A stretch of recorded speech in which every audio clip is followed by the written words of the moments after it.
வணக்கம். மார்க்கெட் பற்றி பேசுறதுக்கு முன்னாடி 2-3 விஷயத்தை பற்றி பேசிடலாம்.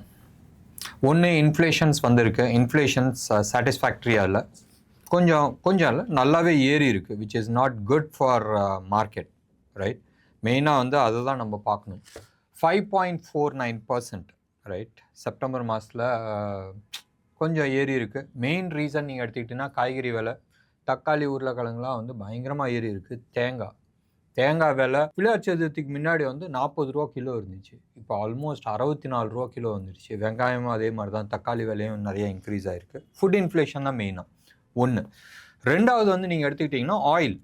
கவர்மெண்ட் ஆஃப் இந்தியா ஆயிலுக்கு மெயினாக சாப்பாடு ஆயில், எடிபிள் ஆயில், பாம் ஆயிலுக்கு ஆகட்டும், நம்ம இம்போர்ட் பண்ணுறதை டிஸ்கரேஜ் பண்ணணும். நம்ம விவசாயிங்க வரட்டுமே, எடிபிள் ஆயிலில் வரட்டுமே, தேங்காய் எண்ணெய் ஆகட்டும், இல்லை கடலை எண்ணெய் ஆகட்டும், இல்லை பாம் ஆயில் ஆகட்டும், இல்லை சோயா ஆயில், எது வேணா இருக்கட்டுமே, நம்ம சாப்பிட்ற எண்ணெய் நம்ம ஊரில் ப்ரொடக்ஷன்ஸ் பண்ணணும். ரீசன்ஸ் நீங்கள் எடுத்து பார்த்தீங்கன்னா, க்ரூடை விட்டுருங்க. க்ரூட் நம்ம எப்படியா இருந்தாலும் நம்ம இம்போர்ட் பண்ணிகிட்டு இருக்கோம். அண்ட் க்ரூடு நம்ம ஊரில் பூமிக்கு அடியில் கிடைக்க மாட்டேங்குது. அப்போ நம்ம இம்போர்ட் தான் பண்ணி ஆகணும், இல்லை ஆல்டர்னேட்டிவ் ஃபியூவலுக்கு நம்ம போகணும். அதுக்கான ஏற்பாடு இப்போ தான் ஓடிக்கிட்டு இருக்கு. பட் எடிபிள் ஆயில் பயங்கர ரிஸ்க்கு. நீங்கள் எடுத்து பாருங்கள், கவர்மெண்ட் ஆஃப் இந்தியாவோட ஃபோக்கஸ் இதில் தான் இருக்குது. India maximum almost 90% of our oil requirement நம்ம இம்போர்ட் பண்ணுறோம். பாம் ஆயில் ஆகட்டும், நம்ம ஊரில் ஆல்மோஸ்ட் 60% பாம் ஆயிலில் தான் யூஸ் பண்ணிகிட்ருக்கோம். சமையலில் மோஸ்ட் ஆஃப் தி ஹோட்டல்ஸில் நீங்கள் எடுத்துக்கிட்டிங்கன்னா பாம் ஆயில் தான் ஓடிட்டுருக்கு.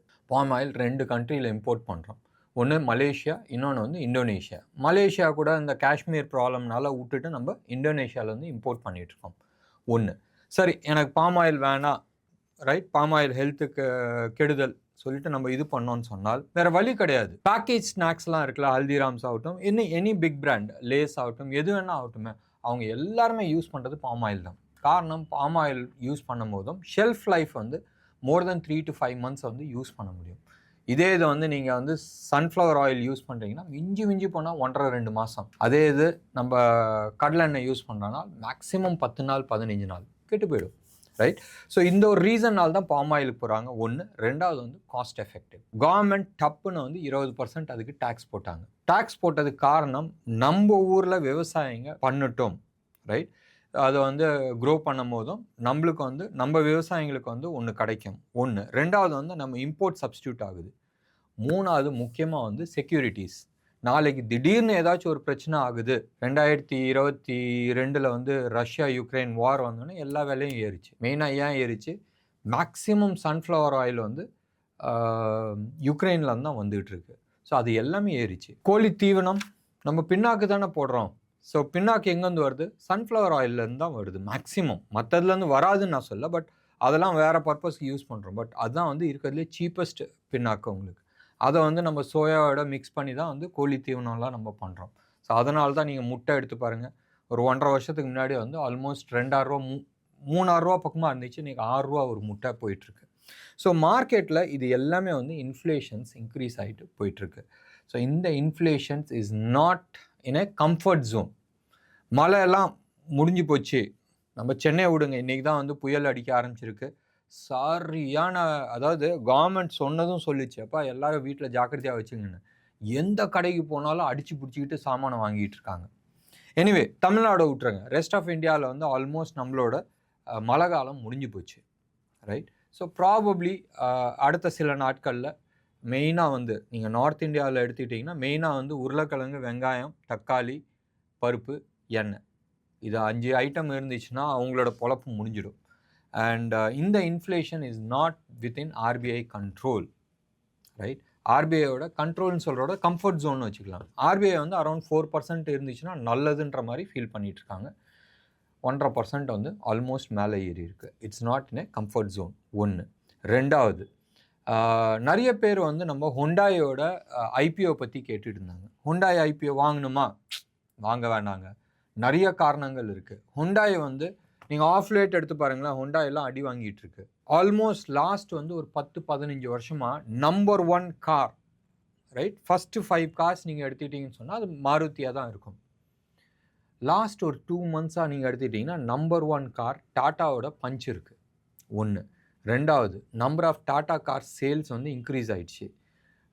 ரெண்டாவது, மிட் ஜோன், ரைட்? அந்த 15 லட்சத்துலேருந்து அந்த 20-25 லட்சத்தில் இருக்கிற எஸ்யூவிஸ் எல்லாம் எடுத்துக்கிட்டோம்னா நம்ம மஹேந்திரா அண்ட் மஹேந்திரா தூக்கிட்டு போகுது. அதே மாதிரி டாடா சைட்லேயும் வந்து தூக்கிட்டு போயிட்டுருக்காங்க. ஸோ டெஃபினெட்லி மாருதி அண்ட் ஹொண்டாய் வந்து கொஞ்சம் அடி வாங்குறாங்க. இன்னும் வந்து பெருசாக டென்ட் ஆகலை. ரைட்?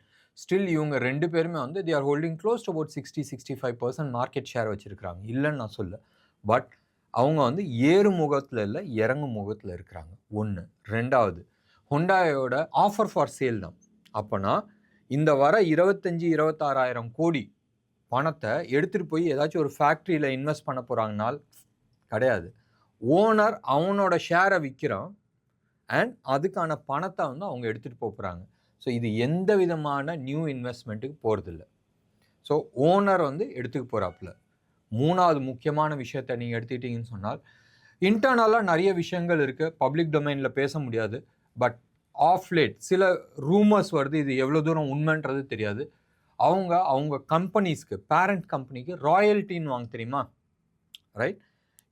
ஹொண்டாய் இந்தியாவில் பண்ணுற காருக்கான ராயல்ட்டியை வந்து அவங்க இன்க்ரீஸ் பண்ணியிருக்கிறாங்க அண்ட் சப்ஸ்டான்ஷியலாக இன்க்ரீஸ் பண்ணியிருக்கிறாங்க. ஸோ ஆக மொத்தத்தில் வந்து இந்த கம்பெனியை விற்காத அவங்க ஒரு ஹோல்டிங் வச்சுக்கிட்டு still they are taking the money out. 26,000 கோடி வந்து இந்தியாவில் வந்து கொரியாவுக்கு போக போகுதுன்னு சொன்னால் கஷ்டமாக தான் இருக்குது. 1.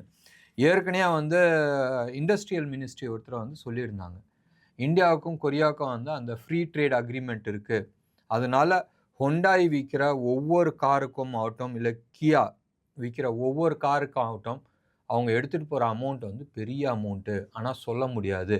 இதே இதை வந்து இந்தியாவிலேருந்து ஒரு பொருளை எடுத்துகிட்டு போய் நீங்கள் சவுத் கொரியாலேயோ இல்லை ஜப்பான்லேயோ நீங்கள் விற்றுருங்க பார்க்கலாம், விற்கவே முடியாதுன்னுவாங்க. சீப்பாக இருக்குது, பெட்டராக இருந்தால் கூட அவங்க வாங்க மாட்டாங்க. அது மாதிரி ஒரு பப்ளிக்கோட மைண்ட் செட்டு அண்ட் கவர்மெண்ட்டும் அதே மாதிரி என்கரேஜ் பண்ணிகிட்ருக்காங்க. இந்தியாவில் நீ கூவி விற்றா கூடயும் கட்டாயம் வந்து அவங்களுக்கு என்ன பிடிக்குதோ அதான் வாங்கிட்டு போயிட்டுருக்காங்கன்றது ஒரு இது. ஸோ முடிஞ்ச அளவுக்கு ஹொண்டாய் வாங்குறத வந்து அவாய்ட் பண்ணிக்கலாம். ஏன்னு சொன்னால் இந்த பணத்தினால company is not going to invest. அவன் ஓனரை வந்து இந்த கேஷ் எடுத்துகிட்டு போகிறாங்க. 3வது வந்து அவங்களோட சரிவு சைடு பார்த்துட்டு இருக்காங்க. இது ஹொண்டாயோட கதை.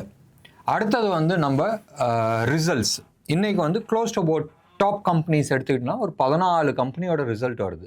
அதில் முக்கியமாக நீங்கள் எடுத்துக்கிட்டிங்கன்னு சொன்னால் 2 பேர், அந்த 2ல் 1 வந்து டிக்ளேர் பண்ணிட்டாங்க. அது தூக்குனதுனால தான் மார்க்கெட் தூக்குச்சின்னு வச்சுக்கலாமே. ஹெச்சிஎல்லோட ரிசல்ட். ஹெச்சிஎல்லோட ரிசல்ட் வந்து க்ளோஸ் டு அபவுட் 11% அவங்க வந்து இயர் ஆன் இயர் அவங்க வந்து ப்ராஃபிட் ஜம்ப் கொடுத்துருக்குறாங்க. 4,235 crores. அம்மா and beats the market estimate. 1. 2வது வந்து விப்ரோ ஷேர் ஸ்ப்ளிட் பண்ணுறேன்னு சொல்லியிருக்கிறாங்க. 3வது முக்கியமான விஷயம் ரிலையன்ஸோட ரிசல்ட்டு. ரிலையன்ஸோட ரிசல்ட் வந்து ஏற்கனவே வந்து அனௌன்ஸ் பண்ணிட்டாங்க. நீங்கள் வந்து ரிலையன்ஸ் வந்து லாஸ்ட் வந்து ஒரு 15-16 குவார்ட்டர் நீங்கள் எடுத்துங்க, லாஸ்ட் ஒரு 4 வருஷமாக நீங்கள் எடுத்து பாருங்களேன். அவங்க வந்து என்ன பண்ணுவாங்கன்னா, ரிசல்ட் வரத்துக்கு முன்னாடி ரிலையன்ஸோட ஷேர் வந்து மேலே தூக்கிட்டு போகும். ரிசல்ட் நீக்க எடுத்து பார்த்தா மியூட்டடாக இருக்கும், அதுக்கப்புறமா கொஞ்சம் கீழே இறங்கும். அது ரிசல்ட் என்ன தான் சூப்பர் டூப்பராக இருந்தாலும் கீழே இறங்கும். இது வந்து ஆல்மோஸ்ட் லாஸ்ட் ஒரு 14-15 குவார்ட்டராக வந்து நம்ம இந்த ட்ரெண்டை பார்க்குறோம். இந்த தர நீங்கள் எடுத்து பார்த்தீங்கன்னா 3,200லேருந்து 2,700க்கு வந்திருக்கு. 500 ரூபா குறைஞ்சிருக்கு ஆல்மோஸ்ட். ரைட்? ஒரு 15% கீழே குறைஞ்சிருக்குன்னு வச்சிங்களேன். எஸ்டிமேஷன் அப்ராக்சிமேட்லி ஒரு 15-18% வந்து குறைஞ்சிருக்கு. இதுதான் ஃபஸ்ட் டைம். இந்த 16 குவார்ட்டரில் வந்து இதுதான் ஃபஸ்ட் டைம் இது மாதிரி ட்ரெண்ட் வந்திருக்கு. ரிசல்ட் நல்லா இருக்காதுன்ற மாதிரி காலையிலேருந்தே அப்படியே பிட்டு போட்டுக்கிட்டு இருக்காங்க. இந்த ப்ரோக்ராம் வந்து அரௌண்ட் 6 o'clock நம்ம ரெக்கார்ட் பண்ணுறோம். இது வரைக்கும் ரிசல்ட் வந்து நான் ஃபுல்லாக பார்க்க முடியல அண்ட் ரிசல்ட் டீட்டெயில்ஸும் வரல. ஸோ ப்ராபப்ளி சர்ப்ரைஸ் இருக்கா, ஒரு நல்ல ரிசல்ட் கொடுத்து மேலே தூக்க போகிறாங்களா? 1. 2வது வந்து ஆயில் மார்க்கெட்டிங் கம்பெனிஸ்லாம் இருக்குல்ல, பிபிசிஎல் ஆகட்டும், இல்லை ஹெச்பிசிஎல் ஆகட்டும், இல்லை ஐஓசி ஆகட்டும், இவங்கெல்லாம் வந்து என்ன சொல்லியிருக்கிறாங்கன்னா, எங்களோட மார்ஜின் வந்து ரொம்ப கம்மியாக இருக்குது, ஸோ எங்களோட ரிசல்ட்டும் நல்லா இருக்காதுன்ற மாதிரி அவங்களும் வந்து ஒரு ஹிண்ட் கொடுத்துருக்குறாங்க. அப்போ ரிலையன்ஸோட ப்ராஃபிட் மார்ஜினும் குறையறதுக்கான சான்சஸ் நல்லா இருக்குன்னு சொல்கிறதோட சான்சஸ் நிறைய இருக்குன்னு தான் நம்ம சொல்லணும். 1.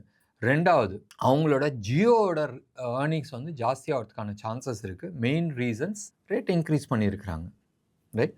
வெயிட் பண்ணி பார்க்கலாம் அதோட ரிசல்ட்ஸ் எப்படி இருக்க போகுதுன்றது. மார்க்கெட் வந்து ஆல்மோஸ்ட் 188 பாயிண்ட்ஸ் ப்ளஸ்ஸு.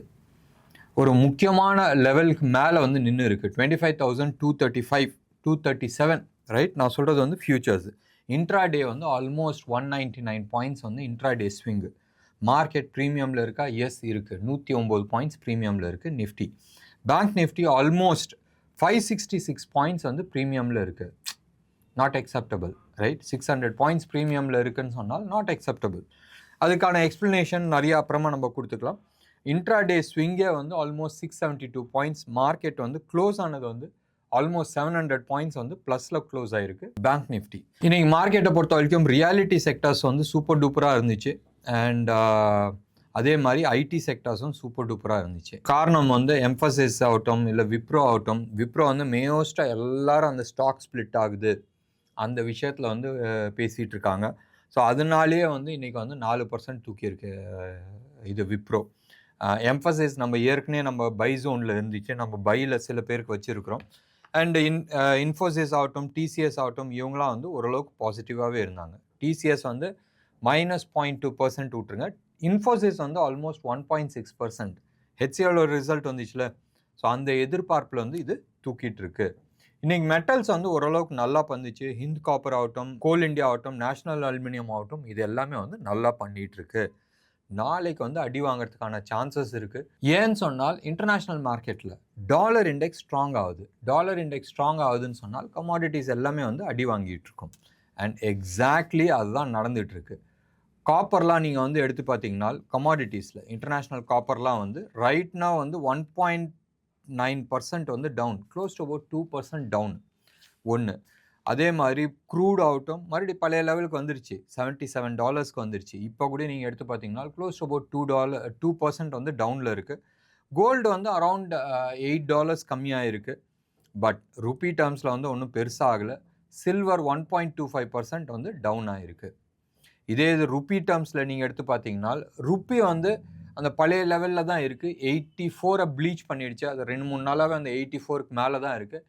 84 rupees 5 பைசாவில் வந்து ருப்பி இருக்குது அகேன்ஸ்ட் டாலர். அண்ட் கோல்டை பொறுத்த வரைக்கும் 24 கேரட் கோல்டு வந்து 7,830 இருக்குது. இது வந்து ஹோல்சேல் ரேட் ஜிஎஸ்டியோட இருக்கிற ரேட்டு. சில்வரை பொறுத்த வரைக்கும் க்ளோஸ் டு அபவுட் 92,700 லெவலில் வந்து இருக்குது. இது வந்து 999 குவாலிட்டி ஜிஎஸ்டியோட இருக்கிற சில்வர் ரேட்டு. இந்தியா விக்ஸ் வந்து இன்றைக்கி வந்து ஏறி இருக்குது. காலையில் வந்து ஓரளவுக்கு நல்லா ஏறி இருந்துச்சு. க்ளோஸ் ஆகும்போது -1.7%, 13 பாயிண்ட்ஸில் வந்து நின்றுட்டுருக்கு. ஸோ இந்தியா விக்ஸ் வந்து குறைஞ்சிக்கிட்டே இருக்குது. பார்க்கலாமே, குறைஞ்சிச்சின்னா அடுத்தது வந்து பர்ஸ்ட் ஆகணும்ல. ஸோ நாளைக்கு எப்படி இருக்குன்றது நாளைக்கு நம்ம டிஸ்கஸ் பண்ணலாம். நாளைக்கு சென்னையில் பெரிய புயல் இருக்குது. நாளைக்கு 2-3 நாள் புயல் இருக்குன்றாங்க. அண்ட் ப்ரிப்ரேஷன்ஸ்லாம் சென்னையில் பார்த்தால் தெரியல, வில் பி ஏபிள் டு ரெக்கார்டான்றது தெரியாது. நிறைய பேர் வந்து சொல்கிறாங்க கம்யூனிகேஷன் டிஸ்ட்ரப்ஷன்ஸ் இருக்கும்ன்ற மாதிரி சொல்லிகிட்டு இருக்காங்க. எல்லாரும் சென்னையில் இருக்கிற மக்கள் ஆர் தமிழ்நாட்டில் இருக்கிற மோஸ்ட் ஆஃப் த கோஸ்டல் ரேஞ்சில் இருக்கிற மக்கள் வந்து கொஞ்சம் ஜாக்கிரதையாக இருந்துங்க. ட்ரேடிங் நம்ம பார்த்துக்கலாம். ஒன்று, பொசிஷன் வச்சுருக்கீங்க எஃப்என்டோ பொசிஷன்னா தயவு செஞ்சு புரோக்கருக்கு ஃபோன் பண்ணி பொசிஷன்ஸை வந்து எக்ஸிட் பண்ணுறது புத்திசாலித்தனம். நிறைய பேரை வந்து நான் பார்த்துருக்கேன் இந்த புயல் சமயத்தில் பொசிஷன் வச்சுக்கிட்டு என்ன பண்ணுன்னு தெரியாத மாட்டிக்கிட்டு இருப்பாங்க. சப்ரோக்கரும் பாவம் மனுஷன் தானே, அவங்களும் வந்து சென்டருக்கு வந்துட்டு அட்டன் பண்ண முடியாத ஒரு சூழ்நிலை ஆகிறதுக்கான சான்சஸ் இருக்குது. ஞாபகம் வச்சுங்க, கேஷ் உங்கள் கேஷ். என்ன நேர்களே, இன்றைக்கி ப்ரோக்ராம் உங்களுக்கு பிடிச்சிருந்துச்சுன்னா லைக் பண்ணுங்கள், ஷேர் பண்ணுங்கள். டெஃபினட்டாக உங்களோட கமெண்ட் பாக்ஸில் கொடுங்க.